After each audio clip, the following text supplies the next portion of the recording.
আল্লাহর উপর ভরসা করা মানুষগুলো কখনোই নিরাশ হয় না।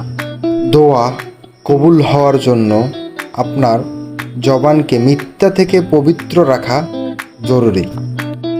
একদিন আমাকে কেন্দ্র করে আজানবিহীন নামাজ হবে।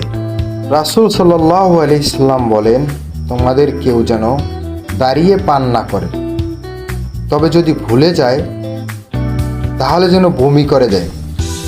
জাবের ইবনে আবদুল্লাহ রাদিয়াল্লাহু তাআলা বর্ণনা করেন, জুমার দিনে 12 ঘন্টা রয়েছে, তাতে এমন একটা সময় রয়েছে সে সময়ে আল্লাহর বান্দা আল্লাহর কাছে যা চায় আল্লাহ তাই দেন।